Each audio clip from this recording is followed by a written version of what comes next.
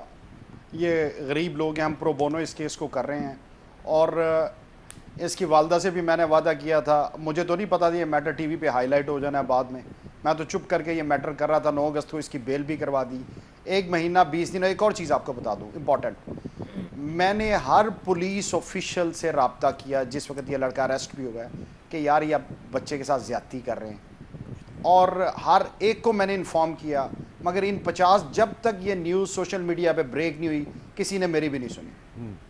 Even یہ reads کا بھی میں نے ریکویسٹ کی ہائی آفیشلز کو. اب جب یہ میڈیا پہ بریک ہوئی ہے اس کے بعد پولیس نے سب کی سننی شروع کر دی. اچھا, تو آپ کو یقین ہے کہ یہ بچہ رہا ہو جائے گا تو اس کے بعد پولیس دوبارہ اس کے خلاف کوئی انتقامی کارروائی نہیں کرے گی؟ رہا تو ہو گیا ہوا ہے نا, 9 اگست سے باہر ہے.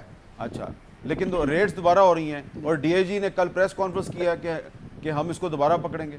وہ جب سوشل میڈیا پہ بریک ہوئی ہے اس کے بعد, کیونکہ ہم نے کہا تھا کہ رہائی کے بعد اس کے گھر پہ ریڈز ہوئی, اس کے والد کی ڈیتھ ہوگی اس سٹریس کے اندر. اب اس چیز کو جسٹیفائی کرنے کے لیے انہوں نے پریس کانفرنس کر دی کل کہ جی وہ ہمیں ایک اور کیس میں مطلوب ہے جو ریس کورس میں درج ہے. اچھا, اور وہ جو ریس کورس میں جو کیس درج ہے وہ تو بڑی سنگین نوعیت کا کیس ہے, تو اس میں بھی اگر اس بچے کو انوالو کریں گے تو ثبوت تو ہے نہیں ان کے پاس کوئی, وہ کیسے گرفتار کریں گے اس کو؟ دیکھیے حامد میر بھائی, اب اس وقت جو پورے ملک میں ہو رہا ہے وہ آپ کو بھی پتا ہے, مجھے بھی پتا ہے. اب اس میں کیا ہے, اس میں بحث کرنے کی ہمیں ضرورت ہے کہ ابھی وہ جو کنٹری وائڈ سچویشن چل رہی ہے, وہ شعیب شاہین صاحب بھی بیٹھے ہیں, ہمارے بڑے ہیں, تو باقی یہ ہے کہ اگر کریں گے تو بہرحال جی میں تو اس فیملی کے ساتھ کھڑا ہوں, ان کی وکالت کر رہا ہوں, اور انشاءاللہ کرتا بھی رہوں گا, چاہے یہ آن ایئر خبر رہتی ہے یا نہیں رہتی. جی آپ کچھ کہہ رہے ہیں؟ توسا شریف مگر حامد میر بھائی ایک بات لاہور پولیس کی بتاتا چلوں. ابھی یہ 2-3 دن میں انہوں نے, بلکہ ہم فیملی اور میں نے بھی سجیسٹ کیا تھا, جو آفیسر ہم نے کہے ہیں ان کی سربراہی میں ہی انہوں نے وہ جو ہے ہائی پاورڈ کمیٹی بنا دی ہے. اور مجھے اللہ کے گھر سے بڑی امید ہے کہ 2-3 دن میں, کیونکہ میں بھی ان ٹچ ہوں, کوئی بہتر رزلٹ نکل آئے گا. چلیں, بہت بہت شکریہ رانا انتظار صاحب. یہ لیتے ہیں وقفے کے بعد دوبارہ ملتے ہیں.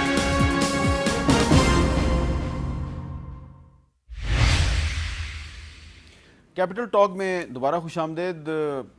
تحریک انصاف کے وائس چیئرمین اور سابق وزیر خارجہ شاہ محمود قریشی صاحب نے نگران وزیر اعظم انوار اللہ کاکڑ صاحب کو ایک خط لکھا اور اس میں اس امید کا اظہار کیا ہے کہ 90 دن کے اندر الیکشن ہو جائے گا.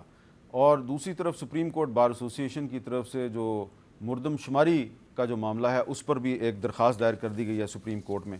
تو اس میں اب میں آپ سے جاننا چاہوں گا شعیب شاہین صاحب, آپ کو اب کیا لگ رہا ہے کہ آپ کی پارٹی کے وائس چیئرمین شاہ محمود قریشی صاحب نے ایک اچھی امید کا اظہار کیا ہے نگران حکومت سے, تو کہیں ایسا تو نہیں تاثر آپ کی پارٹی میں کہ شاید یہ نگران حکومت جو ہے یہ معاملات کو تھوڑا سا بیلنس کرنے کے لیے شاید پیپلز پارٹی اور مسلم لیگ نون کو بھی تھوڑا رگڑا لگائے گی, تو اس لیے آپ ذرا اس کے بارے میں نرم ہیں؟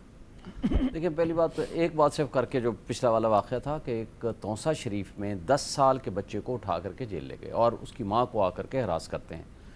اس نے پھر اپنی سٹیٹمنٹ دی, سوشل میڈیا پہ بڑا سرکولیٹ ہوا. اس نے کہا جی میں نے پوچھا 6 گھنٹے مجھے بٹھایا کہ بھائی مجھے کیوں لائے ہو, 10 سال کا بچہ. انہوں نے کہا جی تیرا باپ پی ٹی آئی کا ہے, وہ بھاگ گیا ہے, ہم نے اس کو پکڑنا ہے. انہوں نے کہا بھائی میرے باپ کو پکڑو, میری ماں کو, مجھے, ہمیں کیوں تنگ کر رہے ہو, ہمارا قصور کیا ہے. تو یہ صرف ایک گھر کی نہیں, گھر گھر کی بات ہے. اور جو پنجاب پولیس کر رہی ہے یہ میرا خیال ہے ہمیں سوچنا پڑے گا کہ ہم یا فلسطین میں ہیں یا کشمیر میں کہاں رہتے ہیں. یہ طرز عمل جنہوں نے اڈاپٹ کر رکھا ہے یہ ہر گھر کی بات ہے. اب میں آگے آتا ہوں. شاہ محمود قریشی صاحب نے, یہ ہماری CC کا بھی فیصلہ تھا کہ ان کو خط لکھیں گے, ان کو احساس دلائیں گے کہ آپ کی کانسٹیٹیوشنل ایبلیگیشن کیا ہیں. آپ نے کانسٹیٹیوشنل ایبلیگیشن کے مطابق آپ نے یہاں الیکشن کرانے کے لیے آئے ہیں, آپ کا اور کوئی کام نہیں ہے. اور 90 ڈیز کا مطلب 90 ڈیز ہیں انڈر آرٹیکل 224. اور اگر آپ اپنی ذمہ داریاں پوری کریں گے تو تاریخ آپ کو ایک اچھے آئین پہ عمل درآمد کرنے والے پرائم منسٹر کے طور پر یاد رکھے گی. اور اگر آپ نے محسن نقوی کی پیروی کرنی ہے تو آپ کا بھی اسی طرح سرنگوں ہوں گے جس طرح فاشزم اس وقت وہاں ہو رہی ہے. تو آپ کو یہ ایک پازیٹیو سائڈ پہ, میں نے کنٹینٹس نہیں پڑھے لیکن ہمارا یہ فیصلہ ہوا تھا کہ وہ خط لکھا جائے گا ان کو, اور ان کو اپنی آئینی ذمہ داریوں کے بارے میں ان کو آگاہ کیا جائے گا اور ہوپ اور توقع کی جائے گی کہ وہ ٹھیک کام کریں, آئین اور قانون کے مطابق کریں, کوئی ایسا کام نہ کریں جو ماضی میں ہوتا رہا ہے اور جو فاشسٹ حکومت شہباز شریف جو کچھ کرتی رہی ہے, آپ سے ہماری وہ توقعات نہیں ہونی چاہیے. تو یہ ایک پازیٹیو ہے. لیکن جہاں تک ہے دیکھیں نا سی سی آئی کا, یہ تو کمپوزیشن ہی انکانسٹیٹیوشنل تھی. میرے فیصلہ میرا ان الیکٹڈ ایک بندہ جو غیر آئینی طور پر بیٹھا ہوا ہے وہ فیصلہ کر رہا ہے کہ جناب یہ فیصلہ ہونا چاہیے, یہ فیصلہ نہیں ہونا چاہیے. یہ کیسے کر سکتا ہے کہ جو الیکٹڈ, اس میں تو دیکھیں پیپلز پارٹی نے کیا کہا تھا, یا ان سب نے 30 اپریل کو ختم ہو گئی تھی مردم شماری. اگر آپ کو واقعی ضرورت تھی تو آپ مئی میں, جون میں, جولائی میں کر لیتے. آپ نے نہیں کیا. ہفتہ ایک پہلے آپ نے الیکشن کو ڈیلے کرنے کی غرض سے آپ نے یہ ایک شوشہ چھوڑ دیا, آپ نے ایک بم پھینک دیا کہ تاکہ الیکشن ڈیلے ہو جائیں. اور اس کے ساتھ مجھے یہ بتا دیں کہ آرٹیکل 224 کے اندر کوئی کنڈیشن نہیں ہے. ٹھیک ہے, 90 days not later than 90 days, 90 days میں ہی ہوں گے. اگر اس سے زیادہ جائے گا وہ سارا انکانسٹیٹیوشنل ہوگا. اور سی سی آئی کی, اور پھر اس میں پیپلز پارٹی کے دوستوں, صرف ایک بات کر کے, پیپلز پارٹی کے دوستوں سے زیادہ گلا ہے. انہوں نے کہا مراد علی شاہ یا کوئی بھی نہیں جا کر کے وہاں کمٹمنٹ کرے گا. اگلے دن گئے تو سارے شروع شکر ہو گئے. اچھا, محسن شاہ نواز رانجھا صاحب, یہ آرٹیکل 224 کا حوالہ دیا ہے شعیب شاہین صاحب نے. مجھے یہ بتائیں کہ یہ کس طرح, کیا جسٹیفیکیشن ہوگی کہ جناب الیکشن 90 دن کی بجائے جو ہے وہ 120 دن یا 220 دن بعد اگلے سال ہو. آپ نہیں سمجھتے کہ پہلے ہی پنجاب اور خیبر پختونخوا میں وقت پہ الیکشن نہیں ہوا, اس سے آئین جو ہے وہ, اس کی جو بالادستی کا تصور ہے وہ بہت زیادہ مجروح ہو گیا. تو اب اگر یہ بڑا الیکشن جو ہے یہ بھی 90 دن میں نہیں ہوتا تو یہ آئین کدھر جائے گا پھر؟ دیکھیں, جہاں تک الیکشن کا اور اس کا سوال ہے, اس پہ ایک جو مشترکہ مفادات کونسل کی میٹنگ کے بیچ میں مردم شماری جو ہے اس کو منظور کیا گیا, اور پھر جو نئی حلقہ بندیاں ہیں اس کا عمل جو ہے وہ بھی الیکشن ایکٹ کے بیچ میں درج ہے کہ وہ الیکشن ایکٹ کے مطابق نئی مردم شماری جو ہے وہ بھی ہونی چاہیے. مردم شماری کے بعد نئی حلقہ بندیاں ہونی چاہیے. تو یہ غالباً نئی حلقہ بندیاں کا جو ٹائم لگے گا حلقہ بندی میں, وہ ٹائم جو ہے میرے خیال سے کل چیف الیکشن کمشنر کی سربراہی میں اس کے اوپر ایک اجلاس بھی ہوا الیکشن کمیشن کے بیچ میں, جس میں نئی حلقہ بندی کے حوالے سے ہدایات دی گئی ہیں. تو اب یہ نئی حلقہ بندیاں جو کچھ ٹائم لیں گی, تو وہ ٹائم اب کتنا لیتا ہے الیکشن کمیشن آف پاکستان اس کے بارے میں کچھ نہیں کر سکتا. تو میرے خیال سے یہ وجہ ہوگی کہ الیکشن کچھ 1-2 ماہ کے لیے شاید آگے ہو جائے.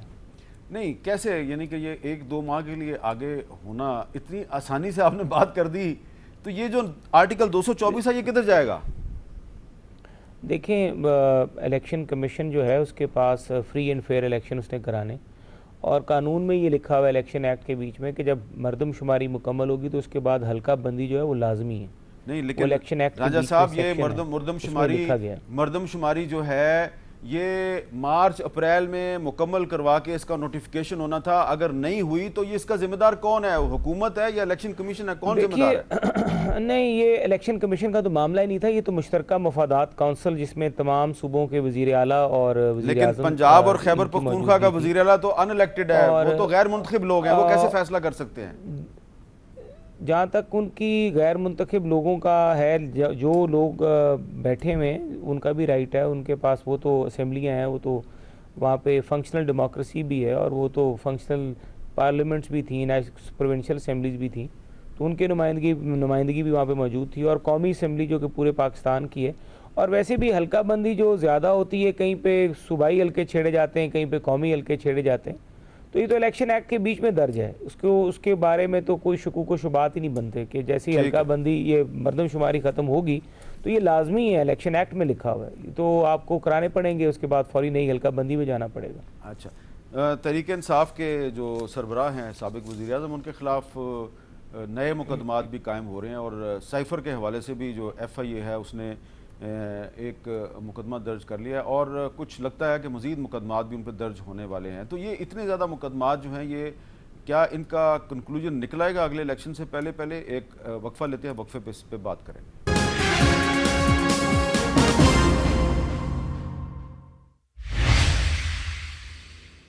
کیپٹل ٹاک میں خوش آمدید. تحریک انصاف کے سربراہ کے خلاف بہت سے مقدمات کی انکوائریاں ہو رہی ہیں, اور کچھ نئے مقدمات بھی ان کے خلاف درج ہو رہے ہیں. توشہ خانہ کیس میں بھی ایک انکوائری جو ہے اس میں ان کی اہلیہ محترمہ بشرا بی بی کو بھی شامل تفتیش کیا گیا ہے, اور جو تفتیشی ٹیم ہے اس نے ایک آڈیو جو ہے وہ ان کو سنوائی اور بشرا بی بی صاحبہ نے کہا کہ یہ آڈیو جو ہے یہ میری نہیں ہے. یہ آڈیو پہلے بھی شاید آپ سن چکے ہوں گے.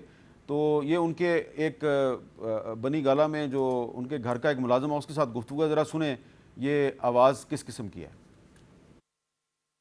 ہیلو جی السلام علیکم. ہاں جی وعلیکم السلام. یہ جو توشہ خانے سے چیزیں آئی تھیں, آپ نے انور کو کہا تھا کہ ان کی تصویریں کھینچ کے بھیجو مجھے؟ نہیں میں نے تو نہیں کہا تھا. تو کیوں کھینچی تھی اس کی تصویریں؟ گھر کے اندر جو چیز آتی ہے اس کی تو تصویریں نہیں کھینچتے, جو گھر سے باہر جاتے ہیں ان کی چیزیں ان کی تصویریں کھینچنی چاہیے. صرف یہ تھا کہ میرے پاس آ رہی ہے اس کی کیوں تصویریں کھینچی جا رہی ہیں؟ نہیں میں نے نہیں کہا تھا بی بی, میں نے نہیں کہا تھا. انعام نے کہا ہے اور میں نے اس کو بھیج دی. ہولڈ کریں, آپ نے انعام کو بھیج دی تصویریں؟ وہ کہہ رہے ہیں مجھے کہیں بھیج دی. نہیں بھیجی ہے لیکن میں نے کہا نہیں. یہ کافی لمبی آڈیو ہے. بہرحال یہ جو انعام صاحب ہیں یہ ان کا یہ دعویٰ ہے کہ جی یہ میری گفتگو ان کے ساتھ ہوئی ہے, لیکن بشرا بی بی نے تفتیشی ٹیم سے کہا کہ یہ آواز میری نہیں ہے, یہ کنکاکٹڈ ہے. شعیب شاہین صاحب, یہ آپ کا اس بارے میں یقیناً وہی موقف ہوگا جو بشرا بی بی کا ہے, لیکن آپ کو لگتا ہے کہ یہ اس معاملے میں یہ بشرا بی بی کے گرد بھی گھیرا تنگ ہو رہا ہے؟ دیکھیں گھیرا تنگ تو پچھلے 1 سال سے مستقل ہو رہا ہے, پچھلے 1.5 سال سے. خان صاحب کے خلاف 180 سے زائد مقدمات اب مزید بھی بنے جا رہے ہیں, جو آج پتہ چلا ہے کہ فیہ نے بھی ایک نیا پرچہ کر دیا. یہ ساری چیزیں چل رہی ہیں. کسی مقدمے میں بھی کوئی جان نہیں تھی. اگر جان ہوتی نا تو ان کو اس فضول نان ڈکلیریشن یا مس ڈکلیریشن کے اوپر ان کو کنوکشن کرانے کی ضرورت نہ ہوتی اگر واقعی کوئی سیریس مقدمہ ہوتا. میں اپنے دل سے کہہ رہا ہوں, یہ پچھلے 4 سال ہم نے یہ سنا کہ جناب آٹا چور, چینی چور, کرپشن میں ملوث, یہ ہو گئے وہ ہو گئے. خان کے خلاف اگر ان کے پاس کوئی کرپشن کا 1 روپے کا بھی ثبوت ہوتا نا تو ان کو اس طرح کے فضول مقدمے میں کنوکشن کرانے کی ضرورت نہ پڑتی. آج ان کو وکیلوں سے ملنے نہیں دیا جا رہا. مجھے بتائیں آج 13 دن ہو گئے ہیں, ایک دن پہلے دن ایک وکیل ملا, پنجوتا صاحب, اس کے بعد کوئی نہیں ملا. اس کے بعد ہم جو وکیل جاتا ہے اس کے خلاف FIR کٹ جاتی ہے کہ جی آئے. آپ کے خلاف درج ہوئی ہے کوئی؟ میں تو اتفاق سے نہیں جا سکا, ہم باقی جو لوگ گئے ان کے خلاف FIR کٹ گئی. اب ہم نے ہائی کورٹ میں رجوع کیا کہ ہمیں اجازت دے دیں ہم وہاں جائیں. ہائی کورٹ نے آرڈر دے دیا. انہوں نے کہا but it is again subject to approval of the jail superintendent. Jail superintendent کے پاس جاتے ہیں, وہ کہتا ہے کہ جی میں تو نہیں دیتا. آپ کو پتہ ہے وہاں پہ کون سا جیل سپرنٹینڈنٹ ہے؟ ہمیں نہیں پتا. یہ وہی ہے جو جب اڈیالہ جیل کا سپرنٹینڈنٹ تھا تو اس وقت جب نواز شریف صاحب سے حنیف عباسی نے جیل میں ملاقات کی تھی تو اس سپرنٹینڈنٹ کو ٹرانسفر کر دیا گیا تھا. اب وہ اٹک جیل کا سپرنٹینڈنٹ. لیکن میں صرف ایک بات کہتا ہوں, بینگ سابق پرائم منسٹر, اس کا یہ حق ہے کہ اس کو ایک صاف ستھرا کمرہ, میں اسی کی بھی بات نہیں کرتا, کچھ نہیں کرتا, صاف ستھرا کمرہ, قرآن مجید ود ترجمہ اور وہاں نماز پڑھنے کی ان کو اجازت ہو. ان کو کم سے کم یہ فیسلٹیز تو دے دیں. قرآن مجید ود انگلش ٹرانسلیشن انہوں نے مانگی ہے, اب وہ دینے کو تیار نہیں ہے. مجھے یہ بتا دیں, ہم 180 مقدمات میں وکیل ہیں, کئی وکیل ہیں, کوئی ایک نہیں ہے. اب ظاہر ایک وکیل کر بھی نہیں سکتا. 180 سے زائد مقدمات وکیلوں نے انسٹرکشنز لینی ہے, اپنے وکالت نامے لینے ہیں, ہم نے کوئی پٹیشن فائل کرنی ہے, ہمارے پاس وکالت نامے نہیں ہیں. اور ہمیں نام ملنے کی اجازت نہیں ہے. کیا اس سابق پرائم منسٹر کو جیل مینول کے مطابق کیسز میں آپ عمران خان کے وکیل ہیں؟ میں کوئی 8-10 میں ہوں. اچھا رنجا صاحب, مجھے یہ بتائیں کہ یہ کیا یہ رائٹ نہیں ہے سابق وزیر اعظم کا کہ ان کے وکیلوں کو ان سے ملاقات کی اجازت دی جائے اور جیل مینول کے مطابق انہیں جیل میں سابق پرائم منسٹر کو ایک صاف ستھرا کمرہ دیا جائے؟ جہاں تک مجھے علم ہے حامد صاحب, ان کو تمام سہولیات جو ہے وہ میسر ہیں, اور نماز کی بھی ان کو سہولت میسر ہے, اور قرآن مجید کی بھی تلاوت بھی وہاں پر ہے. بلکہ مجھے تو پتہ لگا کہ مسجد میں جو وہاں پر جیل کے بیچ میں امام ہیں شاید وہ بھی ان سے رابطے میں ہیں. ان کو کوئی بھی چیز پڑھنی ہو, سیکھنی ہو, سمجھنی ہو تو وہ بھی ان کو بتا رہے ہیں. انگریزی ٹرانسلیشن والا جو قرآن مجید کا میں نے سنا ہے کہ درخواست انہوں نے دی ہے, اگر کورٹ نے الاؤ کیا تو جیل مینول کے بیچ میں جو بھی ان کے رائٹس بنتے ہیں. لیکن اگر ہم پاکستان, ہماری قومی زبان اردو ہے, تو ہمیں کم از کم پاکستان کے کسی بھی الیکشن لڑنے والے شخص کو اردو زبان ضرور آنی چاہیے, کیونکہ تقریباً تمام تفاسیر بھی جو ہیں وہ اردو میں ہی ہیں. اور میرے خیال سے جب ہم پاکستان کی بات کرتے ہیں تو اردو زبان جو ہے وہ پاکستان کی. اچھا چلیں, وہ آپ کی بات ٹھیک ہے, لیکن یہ بتائیں کہ یہ توشہ خانہ کیس ہے, اس میں تو آپ نے بھی ایک, بلکہ مدعی کا سٹیٹس ہے آپ کا, آپ تو اس میں پٹیشنر ہیں, تو اس میں کیا یہ مناسب ہے کہ جو ان کی اہلیہ محترمہ ہیں ان کو بھی اس میں روپ ان کیا جائے اور تفتیشی ٹیم ان سے جا کے پوچھے کہ یہ ذرا اپنی آواز سنیں اور یہ آپ کی آواز ہے یا نہیں ہے؟ دیکھیں عامر صاحب, جہاں تک رول بنتا ہے کہ جو انویسٹیگیشن جہاں تک انفلوئنس یوز کر کے وہ جو چیزوں کی ایویلیویشنز کرائی گئیں اور پھر وہ جو رسیدیں جمع کرائی گئیں اس کے بیچ میں اگر ان کا کوئی رول ہے ان کی اہلیہ کا، اور جو کہ اس وقت ہمیں پتہ بھی لگا تھا کہ وہ جو ان کی اہلیہ کی بشرا بیگم کی جو دوست ہیں جو کہ گوگی کے نام سے جانی جاتی ہیں، ان کا رول ان گھڑیوں کے بیچنے میں تھا، ان کی قریبی دوست بھی تھیں، تو شاید اس حوالے سے بھی ان کا جو ہے کوئی رول بنتا ہوگا. اور پھر جو بھی آپ نے آڈیو بھی سنایا، ریکارڈنگ بھی، تو اس کے بعد بھی یہ چیزیں سامنے آ رہی ہیں. ان کی مسز کا بالکل رول ہے. اور یہ تو مجھے خود پتہ ہے، میں نے وہ کیس کیونکہ خود ہی فائل کیا تھا، ریفرنس میں نے ہی فائل کیا تھا، وہ وہاں پہ تو کافی زیادہ ابھی یہ بہت پہلے ہو جانا چاہیے تھا، یہ تو بہت لیٹ ہوا ہے. کیبنٹ ڈویژن کے بیچ میں جو توشہ خانہ کے لوگ تھے ان کو پہلے تو تحفظ حاصل رہا، اور جب میں نے توشہ خانہ کا کیس دائر کیا تو میں یہ کہتا رہا کہ یہ ساتھ میں ایف آئی اے کا بھی کیس بنتا ہے، نیب کا بھی بنتا ہے، یہ مس یوز آف اتھارٹی ہے. کیونکہ آپ دیکھیں نا، کیبنٹ ڈویژن سے پاکستان انفارمیشن کمیشن کے خلاف کیبنٹ ڈویژن ریٹ پٹیشن کر رہا ہے کہ جو پاکستان انفارمیشن کمیشن نے فیصلہ کیا ہے اس کو اور چیزیں پبلک کرنے کے لیے کہا گیا انفارمیشن وہ نہ کی جائے، یعنی کہ حکومت پاکستان کے ایک ادارے کے خلاف جا رہی ہے. تو اس وقت تو یہ صاف چیزیں نظر آ رہی تھیں، اور کیبنٹ ڈویژن کے بیچ میں بیٹھے ہوئے کافی لوگ تھے جنہوں نے یہ ایویلیویشنز جو تھی مینیج کی تھی. میرا وقت ختم ہو رہا ہے صاحب، میرا وقت ختم ہو رہا ہے. بہت بہت شکریہ شعیب شاہین صاحب، بہت بہت شکریہ. آپ کچھ کہنا چاہ رہے ہیں؟ انشاءاللہ اگلی دفعہ آپ بات کر لیجیے گا. لیکن میں صرف ایک بڑی ہی مؤدبانہ گزارش کروں گا کہ نگران حکومت کا اصل کام ہے الیکشن کروانا. پتہ نہیں یہ ٹائم پہ الیکشن کرواتے ہیں نہیں کرواتے، لیکن ایک کام تو کر سکتے ہیں کہ جب مرکز کے بعد چاروں صوبوں میں نگران حکومتیں قائم ہو جائیں تو کم از کم پاکستان میں انسانی حقوق کی خلاف ورزیاں تو بند کروا دیں. یہ جو لاہور میں واقعہ ہوا ہے ایک 14 سالہ بچے ارسلان کے ساتھ، اسی قسم کے واقعات جو ہیں یہ بلوچستان میں بھی ہو رہے ہیں، یہ سندھ میں بھی ہو رہے ہیں، خیبر پختونخوا میں بھی ہو رہے ہیں. تو یہ واقعات روکیں تاکہ یہ نہ لگے کہ یہ جو نگران حکومت ہے یہ بالکل بے اختیار حکومت ہے. مجھے دیجیے اجازت. اللہ حافظ.